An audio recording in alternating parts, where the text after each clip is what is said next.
வணக்கம் தமிழ் வெற்றிலை சமையலுக்குள்ளே போகலாம் வாங்க. நம்மளோட சேனலை நீங்கள் ஃபஸ்ட் டைமாக பார்க்குறீங்க அப்படின்னா சப்ஸ்கிரைப் பண்ணுங்கள், பெல் ஐக்கானை கிளிக் பண்ணுங்கள், ஆல் பட்டனையும் செலக்ட் பண்ணி விட்டுருங்க ஃப்ரெண்ட்ஸ். அப்போ தான் நான் போடுற வீடியோ உடனுக்குடனே உங்களுக்கு நோட்டிஃபிகேஷனில் வரும்.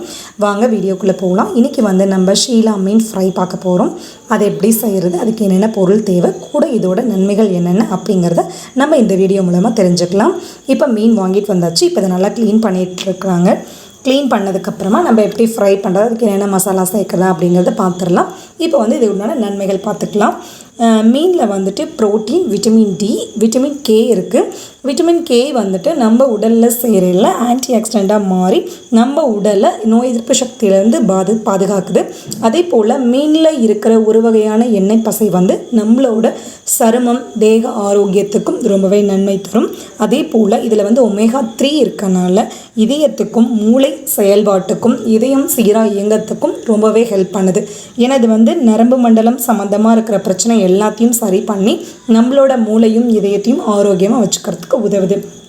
அதே போல் இதில் சைனஸ் ப்ராப்ளம் இருக்கிறவங்க மீன் சாப்பிட்டீங்க அப்படின்னா அவங்களுக்கு அந்த ப்ராப்ளம் கிளியர் ஆயிடுது. அதே போல் இதில் விட்டமின் ஏ இருக்கனால கண் சம்மந்தமாக இருக்கிற எல்லா பிரச்சனைக்கும் தீர்வு உடனடியாக கிடைக்கிது. அதே போல் கண்ணில் எரிச்சல் வறட்சியாக இருக்குது அப்படிங்கிறவங்கெல்லாம் நீங்கள் மீன் சாப்பிட்டீங்க அப்படின்னா அந்த ப்ராப்ளம்ஸ்லேருந்து நீங்கள் கொஞ்சம் கொஞ்சமாக ரெக்கவர் ஆகி வந்துடலாம்.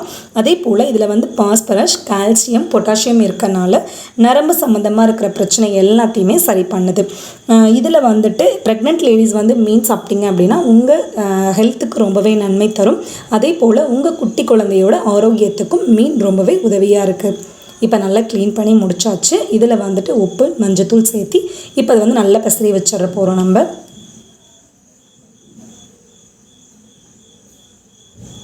பிசைஞ்சு முடிச்சாச்சு. அதுக்கப்புறம் மசாலா ரெடி பண்ணிக்கலாம். கார்ன்ஃப்ளவர் மாவு 2 ஸ்பூனு, 1 ஸ்பூன் அளவு தனி மிளகாத்தூள், 1.5 ஸ்பூன் காஷ்மீரி சில்லி பவுடர் சேர்த்துருக்கேன், 2 ஸ்பூன் அரிசி மாவு, கூட 1 ஸ்பூன் மிளகு, தேவையான அளவு உப்பு, கொஞ்சம் மஞ்சள், 4 பல்லு பூண்டு, 1 ஸ்பூன் அளவு சோம்பு சேர்த்து இப்படி இடிக்கல்லில் ஒன்று பாதியமாக இடிச்சிட்டு அந்த மசாலா நம்ம ரெடி பண்ணுறோம் இல்லைங்களா, அதில் இதை சேர்த்துக்கணும். இந்த சோம்போட ஃப்ளேவரும் பூண்டோட ஃப்ளேவரும் ரொம்ப சூப்பராக இருக்கும் மீன் சாப்பிடையில். ஒரே ஒரு லெமன், சின்ன சைஸ் லெமன், அதையும் புழிஞ்சிட்டு அந்த ஜூஸை உள்ளே சேர்த்துக்கலாம். சேர்த்துட்டு ஃபஸ்ட்டு லெமன் ஜூஸில் எல்லாத்தையும் மிக்ஸ் பண்ணிட்டு நம்ம கலந்து விட்டுறலாம். அதுக்கப்புறம் கொஞ்சம் கொஞ்சமாக தண்ணி சேர்த்துட்டு நம்ம இந்த மசாலா ரெடி பண்ணிக்கலாம். நம்ம கட்டி இல்லாமல் நல்லா கரைச்சி விட்டு கலக்கிக்கலாம்.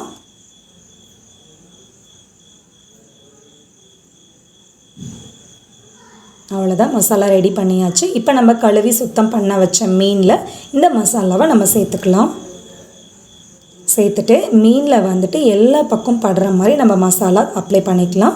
அப்ளை பண்ணதுக்கப்புறமா ஒரு 1/2 hour நம்ம எந்த டிஸ்டர்புமே பண்ணாமல் அதை அப்படியே நல்லா பிளேட்டில் வச்சு உணர வச்சுருங்க. நீங்கள் ஃபேன் கடியில் வச்சாலும் ஓகே, இல்லை வெயில் படுற மாதிரி ஒரு 1/2 hour வச்சாலும் ஓகே.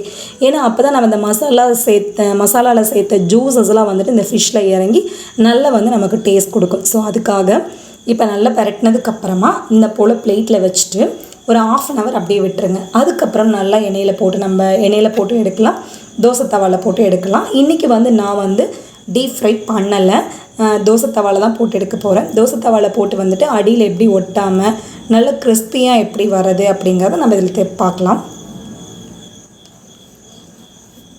நான் ஆல்ரெடி வீடியோஸ் டீப் ஃப்ரை பண்ணுற மாதிரி தான் ஃபிஷ் ஃப்ரை போட்டிருக்கேன். ஸோ அந்த மாதிரி நீங்கள் பண்ணுற மாதிரி இருந்தாலும் பாருங்கள், நான் லிங்க்கில் உங்களுக்கு தரேன், ரெஃபர் பண்ணி நீங்கள் பார்த்துக்கோங்க.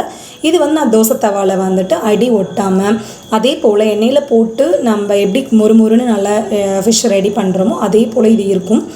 ப்ளஸ் இதை எண்ணெய் அதிகமாக செலவாகாது. அதே போல் இது அதிகம் டைம் எடுக்காது. நம்ம அதில் போட்டோம் அப்படின்னா கொஞ்சம் டைம் எடுக்கிற மாதிரி இருக்கும். இதில் அந்த மாதிரி இல்லை. நம்ம மூடி வச்சு பண்ணையில் நம்ம ஆல்ரெடி மூடி வைக்கலையே அதிலே பாதி வெந்துடும். ஸோ அதுக்கப்புறம் நம்ம தோசை தவாவில் போடையில் நல்லா மொறுமொறுன்னு கிறிஸ்பியாக ஆயிரும். இது ஃபிஷ் பண்ணுறதுக்காக மட்டும்தான் இந்த தோசை தவா நான் யூஸ் பண்ணுவேன். இதை நல்லா ஹீட் பண்ணியாச்சு. ஹீட் பண்ணதுக்கப்புறமா ஆயில் போட்டதுக்கப்புறமா ஃபிஷ் வச்சதுக்கப்புறம் மேலே 1 ஸ்பூன் அளவு ஆயில் சேர்த்துக்கோங்க. இப்போ அடிப்பக்கம் நல்லா ரோஸ்ட் ஆனதுக்கப்புறமா சென்டர் பாகத்தில் ஒரு 2-3 செகண்ட்ஸ் வச்சுட்டு அதுக்கப்புறமா அனதர் சைடு நம்ம திருப்பி போட்டுக்கலாம். இந்த போல் அனதர் சைடு நம்ம திருப்பி போட்டாச்சு. ஸோ அதே போல் திருப்பி போட்டுட்டு நம்ம வந்துட்டு ஒரு நிமிஷம் போல் அப்படியே வச்சுட்டு அதுக்கப்புறம் நம்ம எடுத்தோம் அப்படின்னா ஃபிஷ் வந்து கொஞ்சம் கூட அடியில் ஒட்டாமல் நல்லா மொறுமொறுன்னு கிறிஸ்பியாக நமக்கு ரெடி ஆயிடும். அவ்வளோதான், நம்மளோட ஷீலா மீன் ஃப்ரை வந்து ரெடி ஆயிடுச்சு. அதுவும் தோசை தவாவில் கொஞ்சம் கூட அடி ஒட்டாமல் நல்ல மொறுமொறுன்னு சூப்பராக தயாராகிட்டே இருக்குது. அவ்வளோதான் ஃப்ரெண்ட்ஸ், இந்த ரெசிபி நீங்கள் கண்டிப்பாக ட்ரை பண்ணி பாருங்கள். இந்த மசாலாவோட ஸ்பைசஸ் அளவு இதுபடியே நீங்கள் சேர்த்து பண்ணிங்க அப்படின்னா ஃபிஷ் வந்துட்டு நல்ல டேஸ்ட் இருக்கும், ரொம்ப சூப்பராக இருக்கும். அவ்வளோதான், நம்மளோட ஃபிஷ் ஃப்ரை வந்துட்டு சூப்பராக தயாராகிருச்சு. ஈஸியாக இருக்கிற இந்த ரெசிப்பியை நீங்கள் ஒன்ஸ் ட்ரை பண்ணிங்க அப்படின்னா கண்டிப்பாக நீங்கள் மாறவே மாட்டீங்க. நெக்ஸ்ட் இதே ரெசிபியை தான் நீங்கள் ட்ரை பண்ணுவீங்க. ஸோ ஈஸியான இந்த ரெசிபியை நீங்கள் கண்டிப்பாக ட்ரை பண்ணி பாருங்கள். எப்படி இருக்குன்னு சொல்லிட்டு கமெண்ட் பண்ணுங்கள். நம்மளோட சேனலுக்கு சப்ஸ்கிரைப் பண்ணுங்கள். தேங்க்யூ.